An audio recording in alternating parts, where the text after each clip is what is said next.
आप भारतीय जनता पार्टी के मुख्यमंत्रियों को कहिए अपने बेटे को भेजें 4 साल सेना में। देश के प्रधानमंत्री को कहिए अपने परिवार के बेटों को भेजें। भाजपा के सांसदों और विधायकों को कहिए, इनके केंद्रीय मंत्रियों को और राज्य के मंत्रियों को कहिए कि वो अपने बेटों को, अपने परिवार वालों को भेजें 4 साल की नौकरी करने के लिए। आपने कैसा मजाक बना रखा है? 4 साल की नौकरी करेंगे नौजवान, उसके बाद सड़क पे कटोरा लेके भीख मांगेंगे। आपने नौजवानों को 2 करोड़ नौकरी देने का वादा किया, फिर कहने लगे पकौड़ा बेच लो, फिर कहने लगे कटोरा लेके घूमो, फिर अभी यूपी के चुनाव के पहले कहने लगे मोदी जी के दिमाग में एक बहुत बड़ा आइडिया आया है, गोबर बेच के पैसा कमाओ, गोबर बेच के। 4 महीने से गोबर का कंडा लेके नौजवान घूम रहे हैं, कोई गोबर खरीद ले, हमारा गोबर खरीदो। जिन लोगों के दिमाग में गोबर भरा है वो इस देश के अंदर गोबर योजना ही ला सकते हैं, वो नौजवानों को नौकरियां नहीं दे सकते। इस देश के अंदर अग्निपथ योजना लाकर भ्रष्ट पथ पर निकल पड़ी है। ये मैं कहना चाहता हूं, सेना को नरेंद्र मोदी जी अपनी प्राइवेट एजेंसी बनाना चाहते हैं। भारत की सेना भारत का गौरव है। भारत की सेना देश की सीमाओं की रक्षा करने के लिए है और भारत की सेना में भर्ती होने वाला हिंदुस्तान का नौजवान अपने प्राणों की आहुति देकर देश की रक्षा करता है। आज नरेंद्र मोदी जी ने यह अग्निपथ योजना जो लाई है, यह निश्चित तौर पे देश के प्राइवेट कंपनियों को फायदा पहुंचाने के लिए योजना लाई गई है। 4 साल तक एक नौजवान सेना में भर्ती होने के लिए तैयारी करेगा। 4 साल तैयारी के बाद बड़ी मुश्किल से उसकी भर्ती होगी। 2 साल उसके ट्रेनिंग और छुट्टियों में जाएंगे। 2 साल वो नौकरी करेगा और 4 साल की नौकरी के बाद जब मोदी जी उसको निकाल के बाहर कर देंगे, सड़क पर खड़ा कर देंगे, तो उसके सामने आत्महत्या करने के सिवाय, भीख मांगने के सिवाय, अपराध के रास्ते पर जाने के सिवाय या किसी प्राइवेट कंपनी में सिक्योरिटी गार्ड करने की नौकरी करने के सिवाय कोई दूसरा रास्ता नहीं बचेगा। तो क्या देश की सेना को Narendra Modi ji security guard training centre बना रहे हैं? वहां से ट्रेनिंग करके जो नौजवान निकलेगा वो इन प्राइवेट कंपनियों में सिक्योरिटी गार्ड की नौकरी करेगा। इन प्राइवेट कंपनियों को फायदा पहुंचाने के लिए ये योजना लेके आए आप।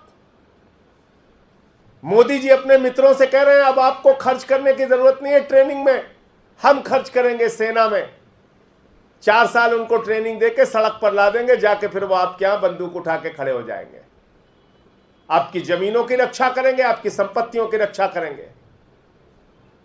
क्योंकि मोदी जी कह रहे हैं कि उन्होंने रेल बेच दिया, सेल बेच दिया, कोल बेच दिया, एयरपोर्ट बेच दिया, पोर्ट बेच दिया, LIC बेच दी, बैंक बेच दिया, सड़क बेच दिया, बिजली बेच दिया, पानी बेच दिया, टोल बेच दिया, पूरा हिंदुस्तान तो बेच दिया है। तो उसकी रक्षा करने के लिए यही नौजवान निकल के आएंगे, 10-10, 15-15 हजार, 7 हजार, 8 हजार में नौकरी करेंगे। ये आप चंद पूंजीपतियों के लिए प्राइवेट आर्मी बना रहे हैं हिंदुस्तान के अंदर। अंग्रेजों की प्राइवेट आर्मी खड़ा करने का काम कर रहे हैं आप।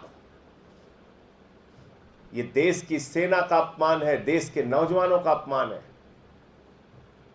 कभी आप कहते हैं 2 करोड़ नौकरी देंगे, कभी आप कहते हैं पकौड़ा बेच के नौकरी कर लो, कभी आप कहते हैं गोबर बेच के पैसा कमाओ। जिन लोगों के दिमाग में गोबर भरा है वो इस देश के अंदर गोबर योजना ही ला सकते हैं, वो नौजवानों को नौकरियां नहीं दे सकते। आज पूरे देश का नौजवान आक्रोशित है, सड़कों पर उतर के आंदोलन कर रहा है।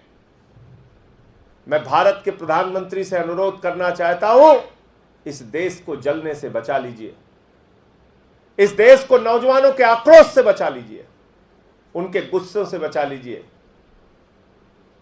ऐसा ना हो कि लंबा समय बीतने के बाद पछताकर आपको फिर यह कानून वापस लेना पड़े। आपने इस योजना में न पेंशन, न भविष्य की कोई तनख्वाह, न कोई नौकरी की योजना। 25% लोगों को आप कह रहे हैं कंटिन्यू करेंगे। वो बेचारे नौजवान तो इसी बात में लग जाएंगे कि कैसे हम अपने अधिकारियों को खुश रखें कि 25% की श्रेणी में आ जाए। वो देश के सुरक्षा की भावना उनके मन में जो रहती है वो भावना दूर रख के वो पहली कोशिश तो इस बात की करेंगे कि 4 साल की नौकरी में हम अपने सीनियर अधिकारियों को, वरिष्ठ अधिकारियों को किन किन तरीकों से खुश रखें जिससे कि वो हमें कंटिन्यू कर दे, हम 25% की श्रेणी में आ जाएं।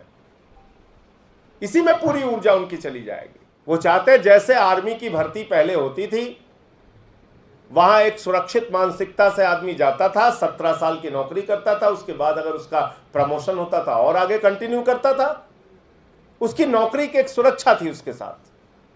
आपने उसको खत्म कर दिया। इसमें पेंशन की कोई गारंटी नहीं, इसमें परिवार की कोई गारंटी नहीं, इसमें किसी प्रकार की कोई गारंटी नहीं। तो इसलिए आप मुझे बताइए, हाई स्कूल इंटर पास करके एक बच्चा 4 साल तैयारी करेगा, पहले 4 साल की तैयारी करने के बाद वो नौजवान सेना में भर्ती होगा, फिर 4 साल की नौकरी के बाद वो बाहर निकाल दिया जाएगा। वो किस काबिल बचेगा? किस काबिल बचेगा? क्या कर लेगा वो? मैं नौजवानों से अपील करूंगा, हाथ जोड़ के प्रार्थना करूंगा, दूसरों को तकलीफ पहुंचा के, अपनी ही संपत्तियों को जला के हमारा कोई लाभ नहीं है। इसलिए आप सबसे हाथ जोड़ के प्रार्थना है, अपना आंदोलन लोकतांत्रिक तरीके से, जो अधिकार आपको संविधान ने दिया है उसके दायरे में रह के अपना आंदोलन कीजिए। जितने आर्मी के रिटायर्ड लोग हुए हैं अब तक, छोड़ दीजिए अभी की बात, अब तक जितने आर्मी के रिटायर्ड हैं उनको किन प्राइवेट कंपनियों में कहां कहां कितने बड़े बड़े पदों पे, अधिकारी के पद पे या कहां कहां रखा गया, बता दीजिए। इसी का आंकड़ा सरकार दे दे, कितने % लोगों को रखा गया आज तक?